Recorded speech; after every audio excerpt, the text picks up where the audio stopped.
Bueno, buenas tardes, Buenas queridos hermanos y hermanas.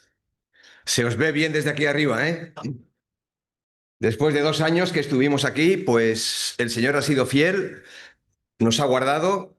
Quizás alguno ha partido con el Señor. Saludaba a una hermana esta mañana y me decía que su marido falleció en febrero pasado y claro que lo recuerdo. Así que seguimos aquí por la misericordia de Dios. Y mientras que estamos aquí, el Señor tiene para nosotros, pues, su plan. No es el nuestro, es el suyo. Pues gracias por la oportunidad y la invitación, por la confianza también, para poderos acompañar estos días y en especial el sábado, que esto no se suele ver ahora tanto. Un reconocimiento sencillo y público de ancianos. Así que gracias al Señor y también enhorabuena para esta asamblea, porque hay que celebrar lo que el Señor está haciendo. Así que le damos la gloria a Él.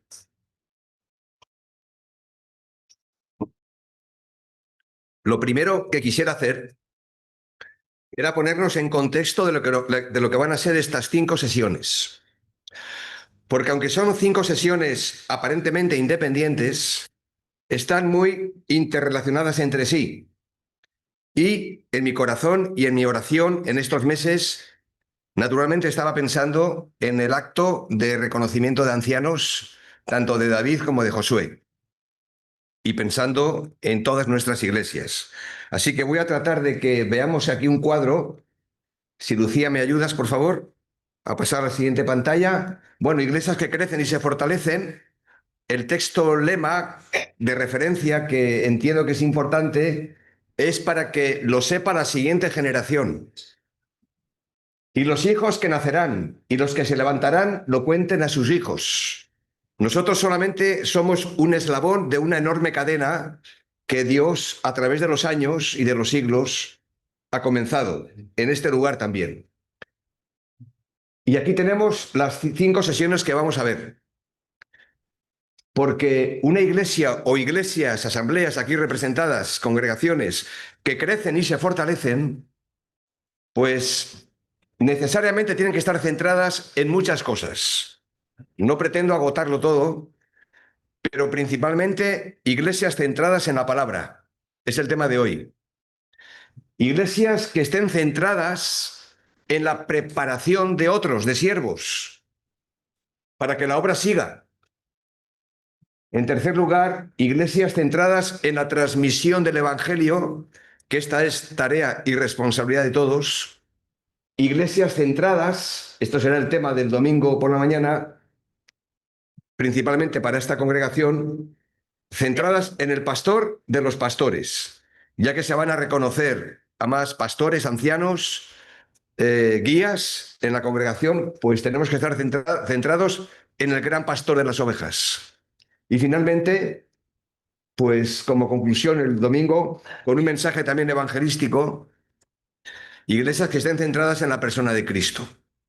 Y por supuesto, Cristo va a estar presente en todos los temas que vamos a ir viendo.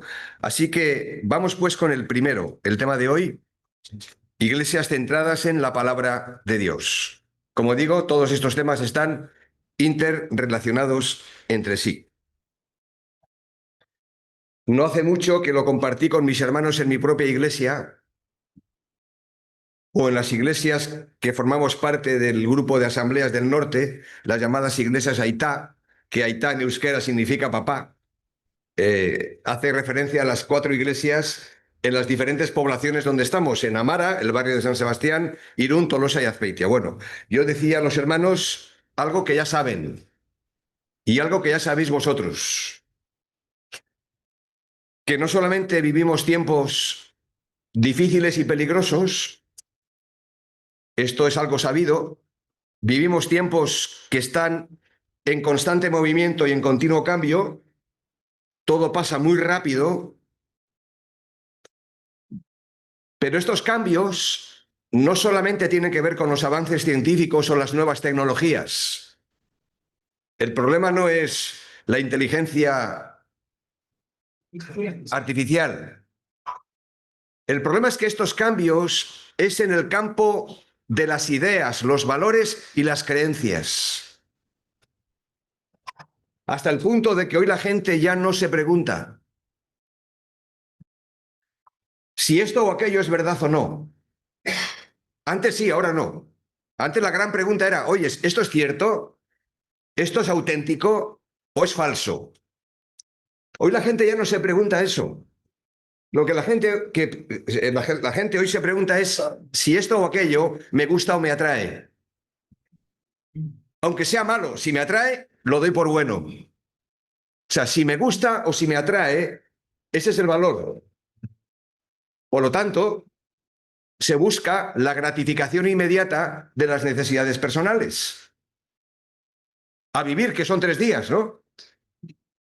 Entonces, todo esto ha cambiado, incluso a la hora de predicar el Evangelio, que nosotros sabemos que es el Evangelio de verdad, el Evangelio de salvación. Pero la gente dice, bueno, si me gusta, sí, si no me gusta, no. Y generalmente, pues no atrae mucho, en principio, cuando compartes el Evangelio, porque tienes que hablar necesariamente de la necesidad del ser humano y de la realidad del pecado. Ahora, todo esto guarda relación con algo que ha ocurrido siempre. Lo que pasa que ahora está ocurriendo con una fuerza mucho más grande, porque conforme nos vamos acercando a los últimos tiempos, la intensidad de todo esto es mayor. Pero esto ha pasado siempre. Y esto guarda relación con el texto que vamos a leer ahora, aunque voy a utilizar el de 1 Corintios 13, 1 Corintios 3, pero vamos ahora, por favor, a 1 Timoteo 4, para leer solamente 3 versículos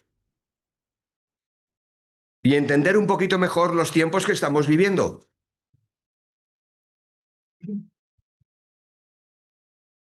Para entender mejor los tiempos que estamos viviendo. 1 Timoteo capítulo 4.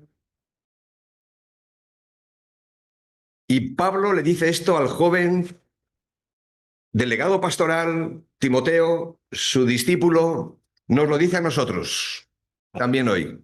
Versículo 6. 1 Timoteo 4, 6 dice, si esto enseñas a los hermanos, serás buen ministro de Jesucristo, nutrido con las palabras de la fe y de la buena doctrina que has seguido. Desecha las fábulas profanas y de viejas. Ejercítate para la piedad.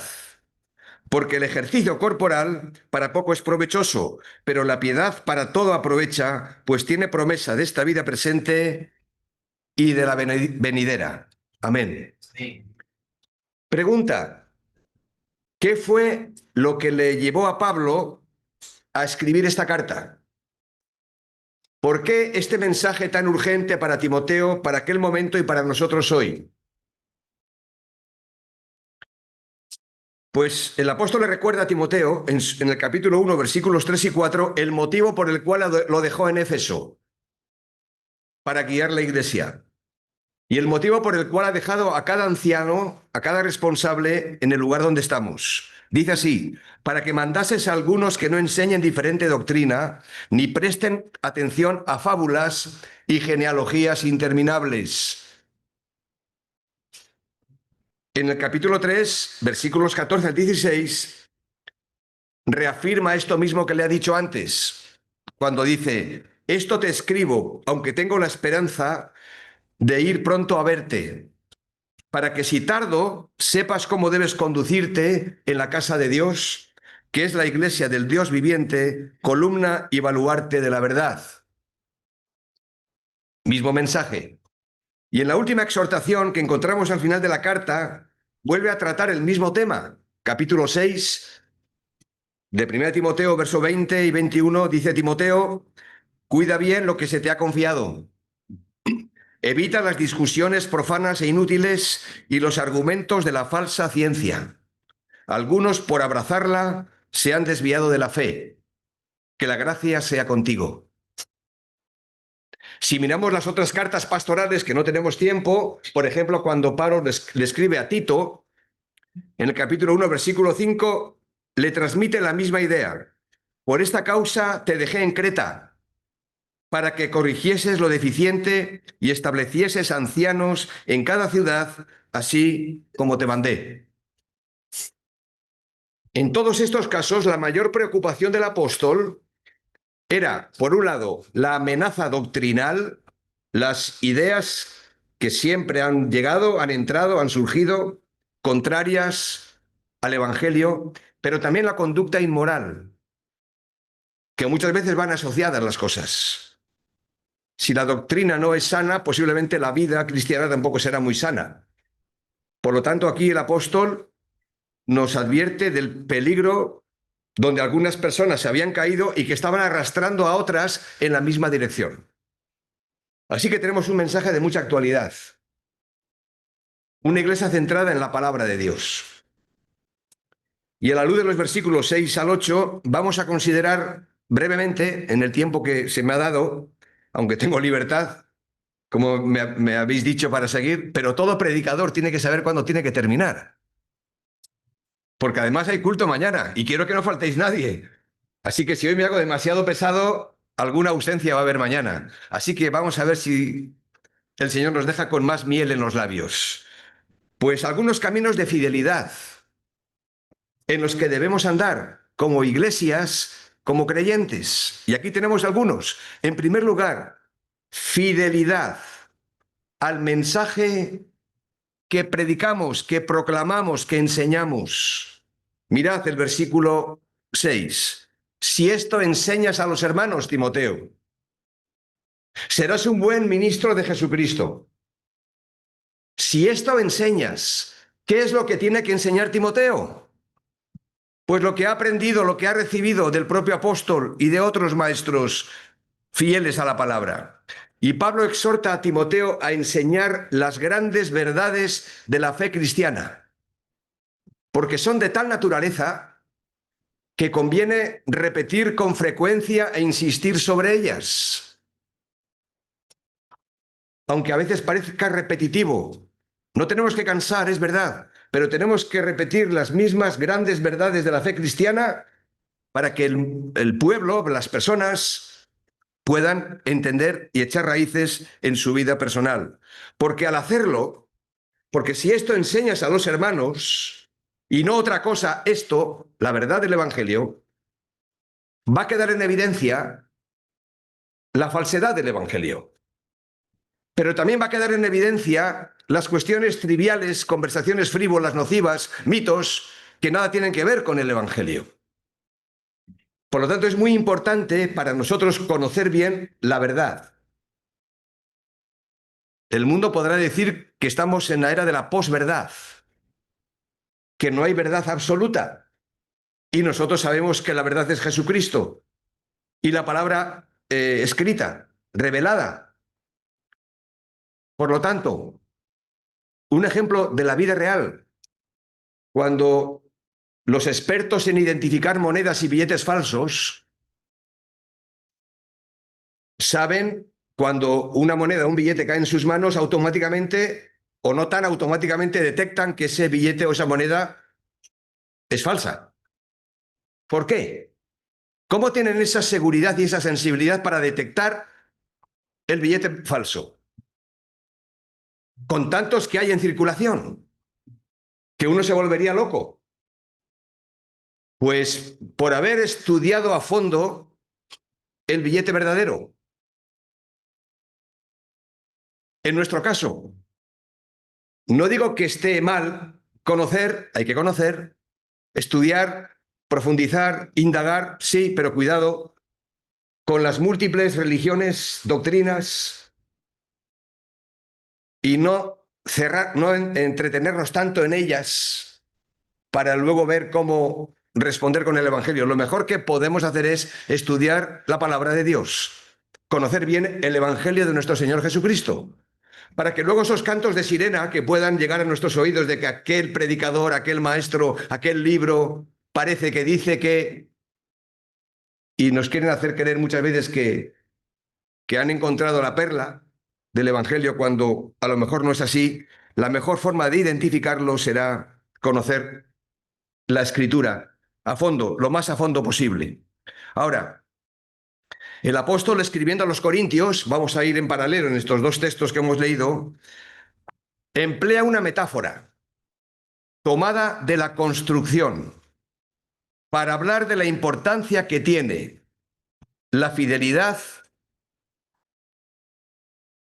al mensaje de la palabra de Dios. Y en el capítulo 1, ahora estamos en 1 Corintios 3, por favor, 1 Corintios 3, versículo 9. Pablo dice que los creyentes somos, dice el versículo 9, edificio de Dios. Somos edificio de Dios, es decir, Dios está construyendo, edificando su iglesia. Y luego desarrolla esta figura para explicar lo que es la enseñanza fiel en una iglesia. Porque quienes construyen un edificio, unos son los que ponen los cimientos y otros son los que edifican encima. Esto lo entendemos todos. Pero solo Jesucristo es el fundamento sobre el que todos edificamos. Porque nadie puede poner, versículo 11, otro fundamento que el que está puesto, el cual es Jesucristo. Ahora, el apóstol ahora, ¿qué hace? Se aplica la metáfora a sí mismo y a otros siervos de Dios, donde cada uno de ellos hace su tarea conforme a la gracia que le ha sido dada. Pablo puso el fundamento como perito arquitecto cuando llegó a Corinto a evangelizar. El Señor lo envió, él predicó, y los maestros que llegaron después, una vez que Pablo ya no estaba, y nos ayuda mucho en leer 1 y 2 Corintios, edificaron sobre este fundamento que Pablo puso en el comienzo de la obra pionera. Y algunos de estos maestros eran buenos, pero otros no. Algunos de estos maestros fueron fieles a la palabra, pero otros no. Y ahí vemos a Pablo, tanto en la primera como en la segunda carta de Corintios, que arremetían contra él y él también arremetía contra ellos, contra los falsos maestros. Por lo tanto, la primera responsabilidad de quien edifica, y ahora se van a reconocer ancianos aquí, y ya hay ancianos establecidos por años, y en cualquier iglesia local, pero la primera responsabilidad de quien edifica es no socavar el fundamento que está puesto, ni poner otro en su lugar, porque la iglesia tiene que ser edificada sobre el fundamento de los apóstoles y profetas, siendo la principal piedra del ángulo Jesucristo mismo. Efesios 2:20.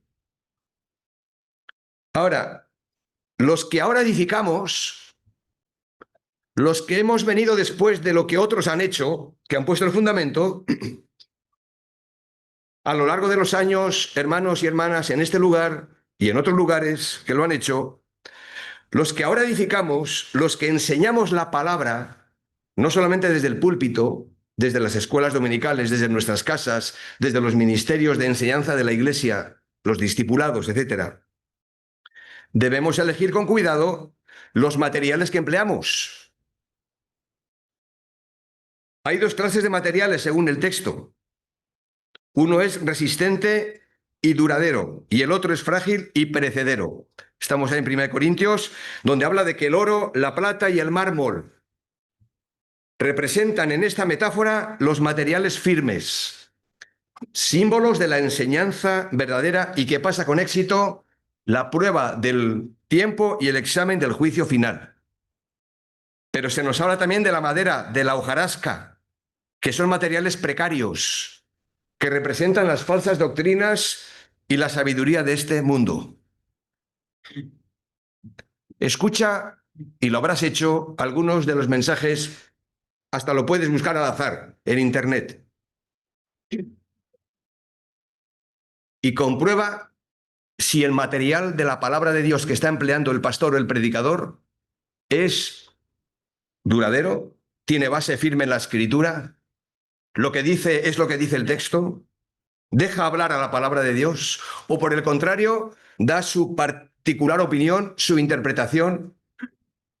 Y sabéis que ahora se habla mucho de los mensajes bíblicos motivacionales, tratando de mover el corazón, las emociones del pueblo. Pero la pregunta es si detrás de eso está la palabra viva de Dios que se haya predicado. Porque si la enseñanza de una iglesia es fiel a la palabra, luego ya veremos que, aparte de ser fiel, tiene que ser pertinente para el momento actual. No lo podemos dejar en el pasado. Tenemos que ser fiel, por un lado, tenemos que empezar por aquí. Y la iglesia que es fiel a la palabra, lo que edifique, permanecerá. Por muchos golpes y vientos y mareas que vengan, la iglesia permanecerá. Los años pasarán, el testimonio se mantendrá, aunque cambien de lugar porque igual necesitan un espacio más grande, pero el testimonio permanecerá. Pero si lo que enseñamos es la sabiduría de este mundo, o la teología popular de moda, o lo que la gente sencillamente quiere oír, esa iglesia se desvanecerá, aunque pudiera dar la impresión de que por momentos está creciendo. Para muchos, espero que no sea para vosotros, la palabra de Dios ha dejado de ser normativa para ser solo orientativa. Y según lo que me diga, o según si me interesa o no, si me gusta o no, recuerda, el mundo ya no le importa si es verdad o no, sino si me gusta o me atrae. Pero esto se ha colado en la iglesia. Hasta el punto de que a veces, y yo no tengo prohibido esto en mi congregación, que me lo digan, ya lo saben mis hermanos, cuando acabe de predicar, el que sea, el hermano que sea, por favor, no me digas, me ha gustado el mensaje, o me ha gustado el culto, me he sentido bien. Vale, pero no es eso lo importante. La pregunta es, ¿te ha hablado Dios? ¿Vas a cambiar? ¿Voy a cambiar? Entonces está bien si cuando tu hermano, tu anciano en la iglesia predica, le digas, el Señor hoy me ha hablado. Ya está. Gracias. Pero eso de que me ha gustado, a mí no me gusta. ¿Se entiende? Vale, gracias. No tenéis por qué estar de acuerdo. Pero a veces adoptamos estilos muy parecidos a los que la gente popularmente emplea. Y cuando la verdad de Dios se convierte en algo relativo, la iglesia acaba siendo transformada por el mundo en vez de ser el mundo transformado por la verdad de este mensaje. Ahora, una nota personal aquí.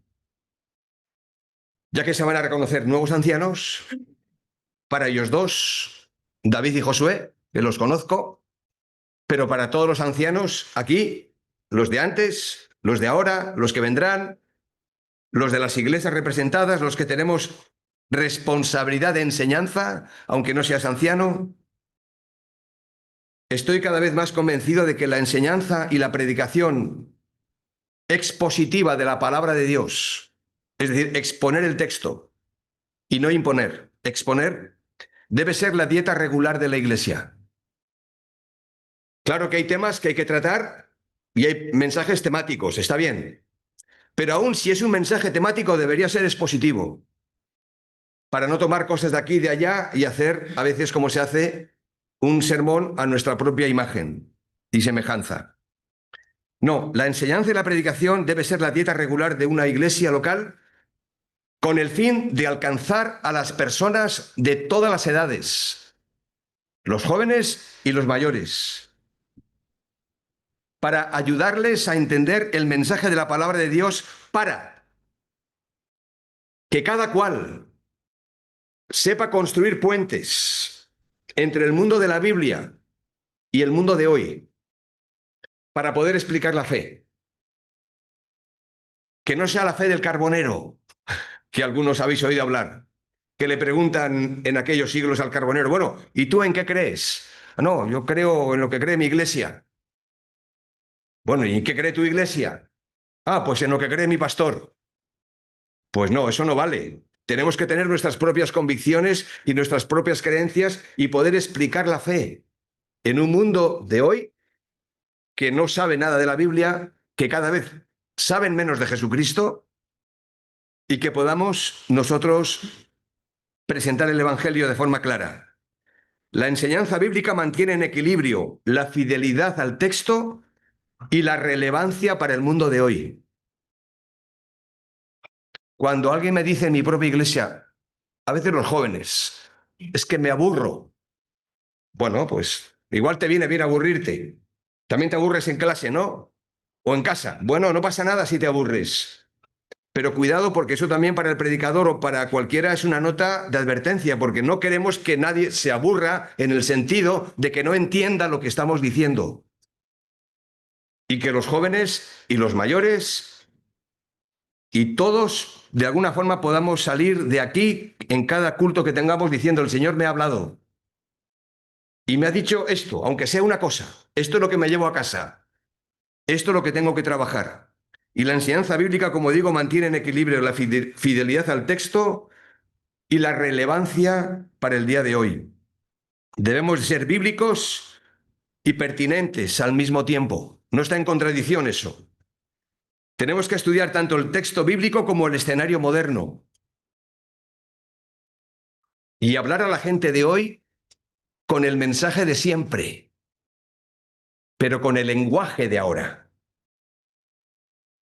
La enseñanza bíblica y poderosa surge de dos grandes amores: el amor a la palabra y el amor a las personas. Y aquí el modelo a seguir, una vez más, es el Señor Jesucristo. Miremos, recordemos cómo Él enseñaba, cómo Él predicaba. A diferencia de otros buenos maestros, que no eran tan malos, aunque no tenían buena fama, como eran los escribas y fariseos. Pero los escribas y fariseos, los maestros de la ley, era gente muy formada y muy preparada. Algunos en seminarios con maestros que los habían educado, que los habían enseñado. Ahí tenemos a Pablo con Gamaliel, etc.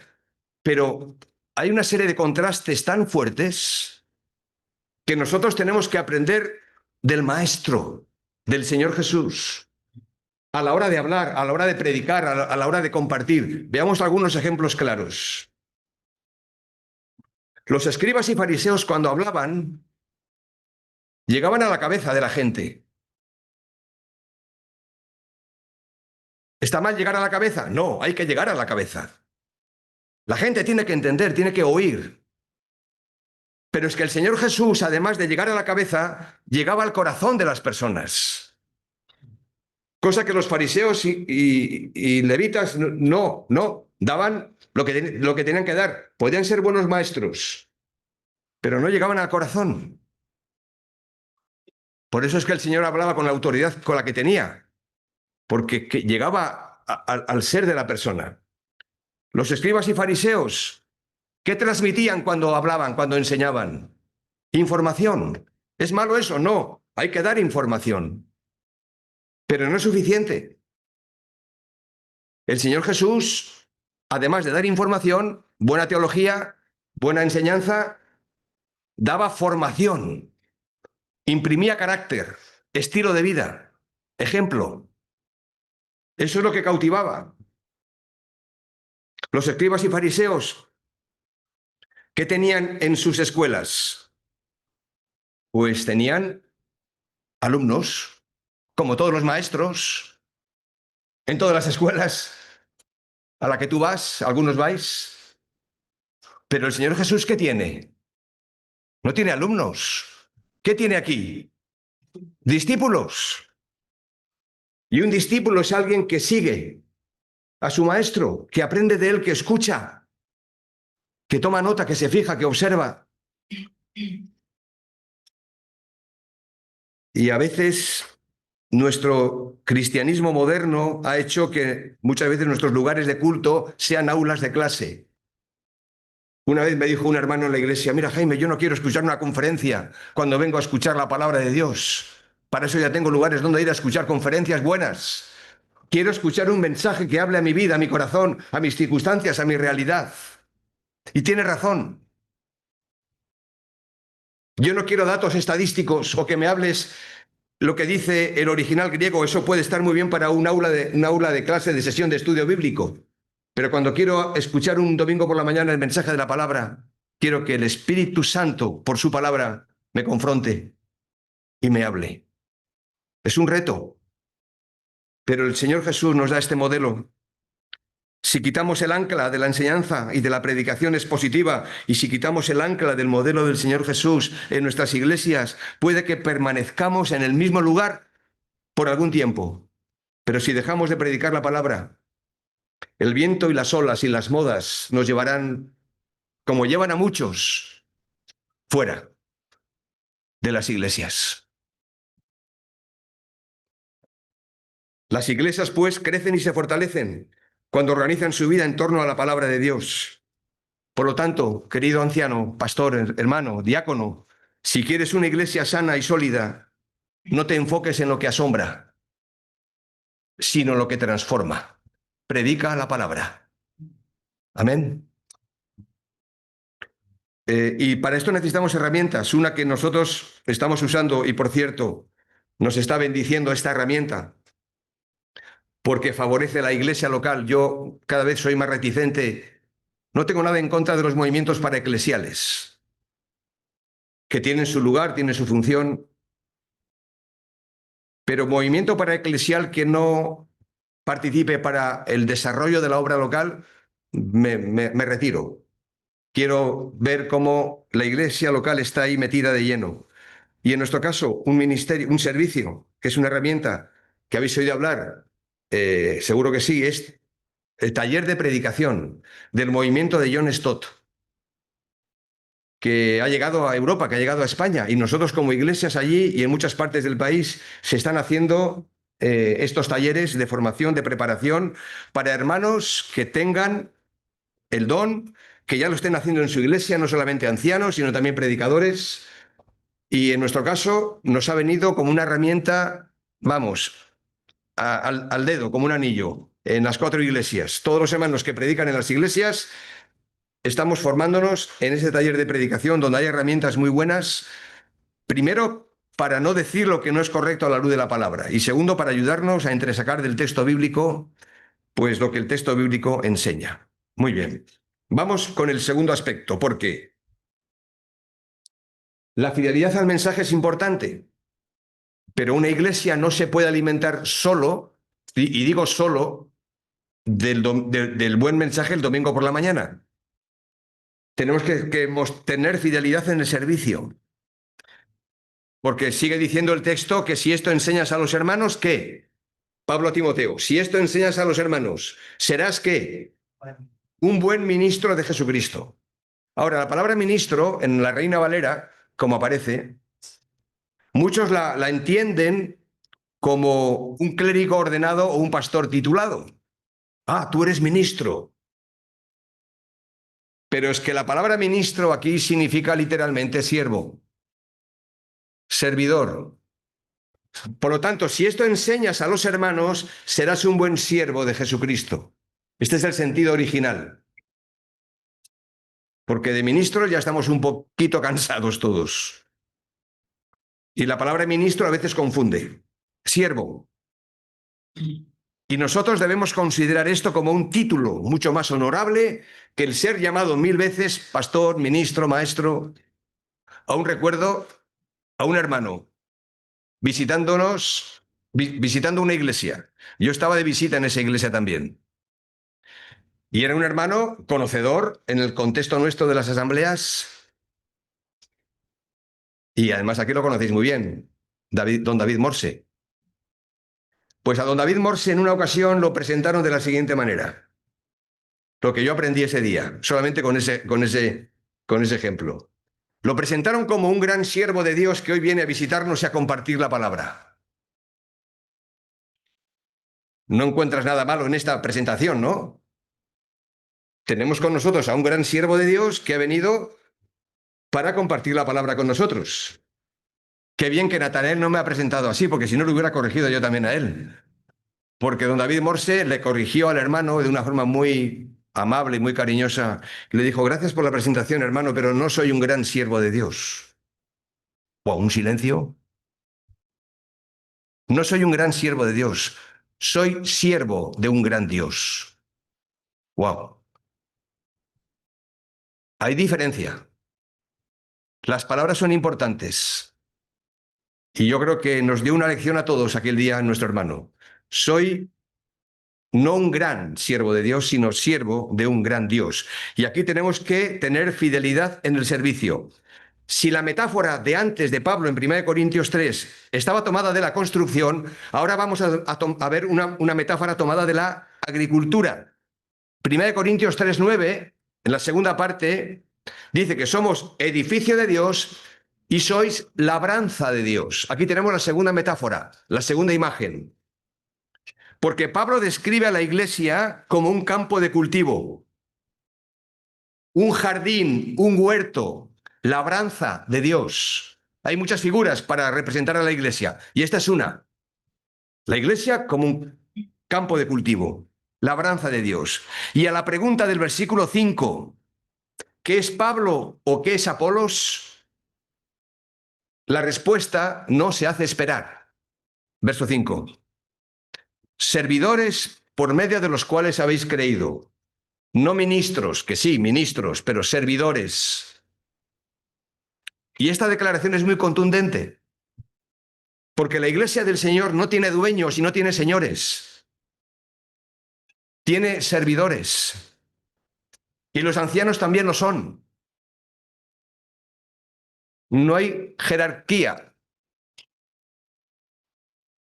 Y los que venimos de un contexto jerárquico de Iglesia Católica, o hermanos que nos llegan a nuestra iglesia de contextos jerárquicos de iglesias evangélicas, se sorprenden de ver que los ancianos en la comida fraternal nos sentamos como cualquier otro, o que nos levantamos para saludar a todo el mundo. Ah, no, es que en mi iglesia el pastor jamás haría eso, o llegar a él era casi imposible.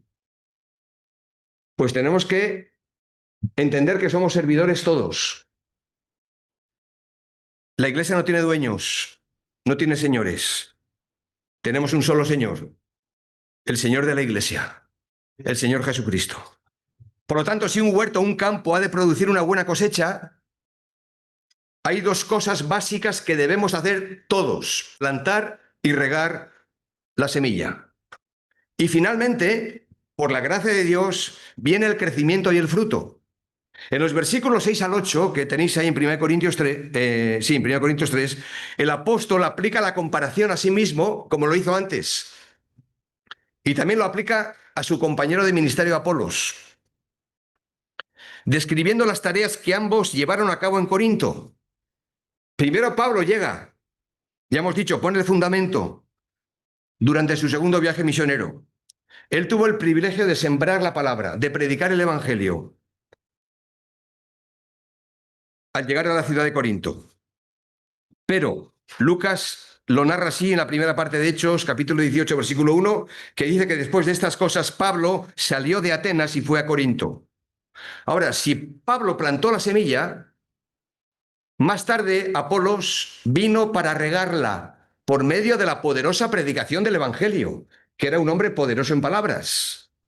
Y en Hechos 18:24 dice que llegó entonces a Éfeso un judío llamado Apolos, natural de Alejandría, poderoso en las Escrituras. Ahora, notad que cada uno de ellos hizo su tarea. Pablo plantó, Apolo regó.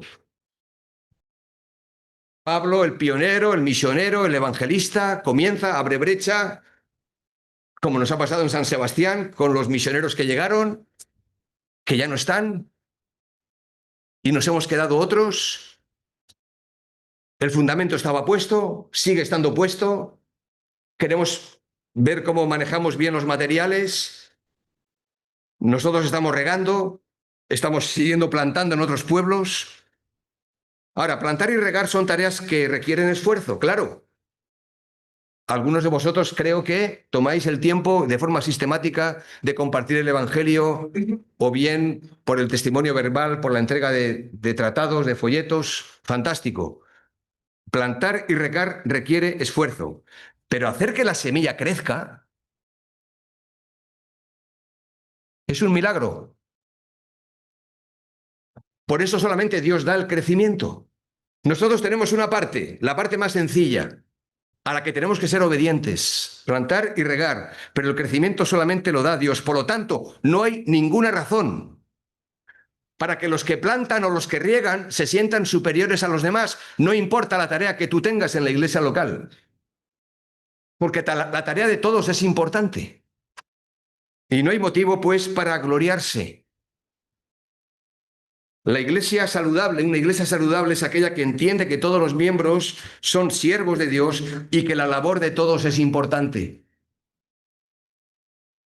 Qué bonito es esto.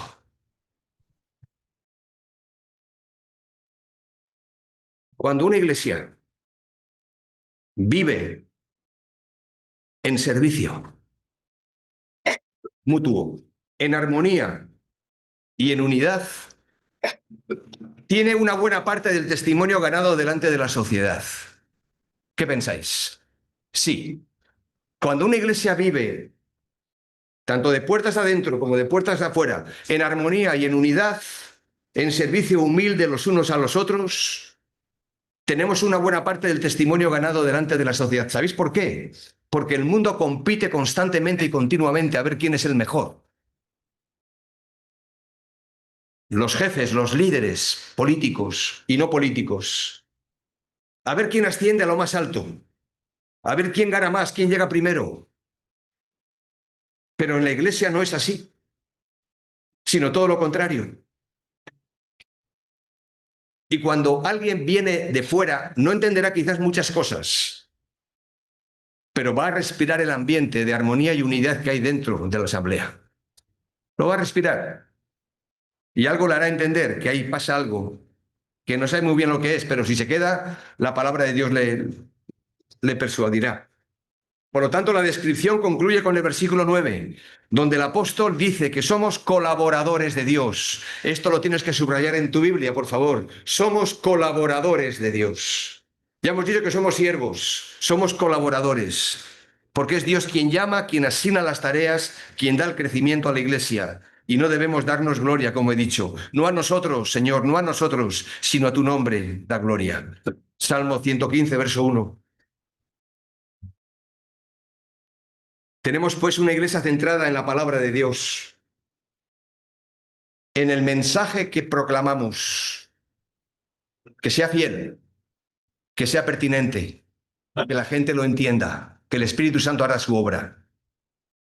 Fiel a la palabra, fiel en el servicio. Somos siervos, todos. Y seguimos al siervo por excelencia, nuestro modelo. Y somos colaboradores. Y finalmente, fidelidad en la vida de santidad. Dice el versículo 6 al 8 de Primera Timoteo. Ahí pone Segunda Timoteo, pero es Primera Timoteo arriba. Está mal la referencia, ¿vale? No me habéis dicho nada. O sea, yo a lo mejor pensando aquí que estabais en Primera Timoteo y estabais en Segunda, ¿no? Es Primera Timoteo, está mal la referencia arriba. Bueno, fidelidad en la vida de santidad. Cuando dice Pablo, mirad, qué bonita la secuencia. Si esto enseñas a los hermanos las grandes verdades de la fe cristiana, serás un buen siervo de Jesucristo, nutrido con las palabras de la fe y de la buena doctrina que has seguido. Desecha las fábulas profanas y de viejas. Ejercítate para la piedad, porque el ejercicio corporal para poco es provechoso, pero la piedad para todo aprovecha, porque tiene promesa de esta vida presente y de la venidera. Por lo tanto, fidelidad en la vida de santidad. Cuando dice el apóstol, nutrido, alimentado, bien sostenido por la palabra de Dios, las palabras de la fe y de la buena doctrina que ha seguido se refieren a la suma total de la enseñanza cristiana. Tenéis una declaración de fe en esta iglesia. Seguro. Sí, ¿no? Pues esa chiquitita o amplia declaración de fe es la base fundamental de cualquier iglesia local sobre la que apoyamos nuestra fe. Por lo tanto, el siervo de Dios, y cuando digo siervo de Dios, incluye a los ancianos, incluye a los diáconos, incluye a los que tienen responsabilidad de enseñar en cualquier ámbito. El siervo de Dios, los padres de familia, las madres, los maestros de escuela dominical, el creyente en general, debe saber lo que cree, y debe saber lo que transmite. Debe estar nutrido con las buenas palabras de la fe y de la enseñanza cristiana. Debe estar bien nutrido.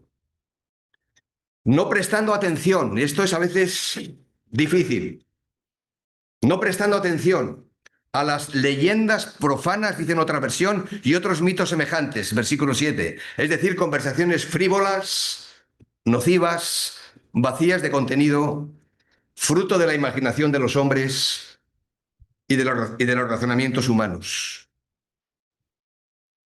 Hay un eslogan por ahí que a muchos les gusta que dice, eres lo que comes, como para darle espacio ahí al alimento, digamos, lo más sano y saludable posible, ¿no? Pues yo diría, somos o eres hoy lo que meto aquí, lo que leo, lo que medito, lo que pienso. Los creyentes, dice la Biblia, que tenemos la mente de Cristo y tenemos que alimentar la mente con la palabra de Cristo. El apóstol va a decir, el apóstol Pedro, esa fe que una vez os hizo salvos, esa fe salvífica, no puede viajar sola. Añadid a vuestra fe virtud. A la virtud, conocimiento. Al conocimiento, dominio propio. Al dominio propio, paciencia. A la paciencia, piedad. A la piedad, afecto fraternal. Y al afecto fraternal, amor. Porque si estas cosas están en vosotros, no os dejarán estar ociosos, ni sin fruto. La mente. ¿Qué lees? ¿Qué ves? ¿Qué escuchas? ¿Qué conversaciones son las que te nutren y te alimentan? ¿Dónde pasas el tiempo? Pues dime lo que lees, dime lo que ves, dime lo que escuchas, dime lo que estudias y te diré quién eres. Y ahí la palabra de Dios, ¡buah!, nos da unos nutrientes impresionantes. Ahora que se habla tanto de la salud mental, y aunque la Biblia para nada es un libro de psicología, todas las ciencias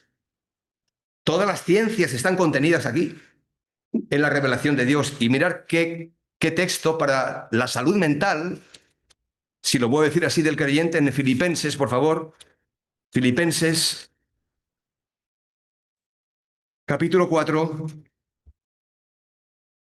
Y todos estamos muy, digamos, acostumbrados y lo tenemos casi memorizado, el versículo 6 de Filipenses 4:6. Lo hemos recitado, lo hemos puesto en unas tarjetas, lo hemos puesto delante de nuestros ojos, porque nos llenamos de afanes, de dificultades, de problemas, que los hay. Dice versículo 6, por nada estéis afanosos, sino sean conocidas vuestras peticiones delante de Dios en toda oración y ruego, con acción de gracias. Y la paz de Dios, que sobrepasa todo entendimiento, guardará vuestros corazones y vuestros pensamientos en Cristo Jesús. Y decimos, amén. Y hacemos nuestra esta oración. Pero la vida cristiana sigue y la oración sigue. Versículo 8. Por lo demás, hermanos, todo lo que es verdadero, todo lo honesto, todo lo justo, todo lo puro, todo lo amable, todo lo que es de buen nombre, si hay virtud alguna, si algo digno de alabanza en esto, pensad. O sea que hay que pasar tiempo para dejar que el Espíritu Santo vaya nutriéndonos la mente de la palabra de Cristo. Porque ¿sabéis lo que viene después? Versículo 9, lo que aprendisteis y recibisteis y oísteis y visteis en mí, esto haced. Pero primero pensad lo correcto, para después vivir lo correcto. Y el Dios de paz estará con vosotros. Debemos evitar, pues, la tentación de buscar y enseñar novedades que no tienen una base firme en la palabra de Dios. Esto también es delicado. Ejercítate para la piedad, disciplínate para la santidad. Y el texto nos advierte, pues, de los peligros de una vida cristiana repetitiva, pasiva, inactiva. Hay que estar ocupados en las cosas del Señor. Y el Señor Jesús es nuestro modelo, también en esto. Él fue fiel al mensaje que predicó, fue fiel al servicio que ofreció, fue fiel al Padre que lo envió, porque el Hijo del Hombre no vino para ser servido, sino para servir y para dar su vida en rescate por muchos. Marcos 10:45. Y fue fiel al compromiso que adquirió de no abandonar la misión que se le encomendó. Pues mi comida es que haga la voluntad del que me envió y que acabe su obra. Juan 4:34. Cristo también vivió una vida santa, siendo justo en todas sus acciones. Y este es el modelo para nosotros. Así que sigamos, imitemos a Cristo.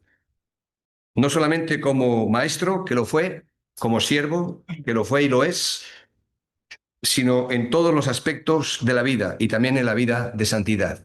Pues nos quedamos con este cuadro para recordarlo. Mañana simplemente haremos un repaso para los que no hayan podido venir hoy. Una iglesia centrada en la palabra, en el mensaje, en el servicio y en la vida de santidad. Que el Señor nos ayude y nos bendiga y nos anime a seguir adelante porque merece la pena. Amén. Amén.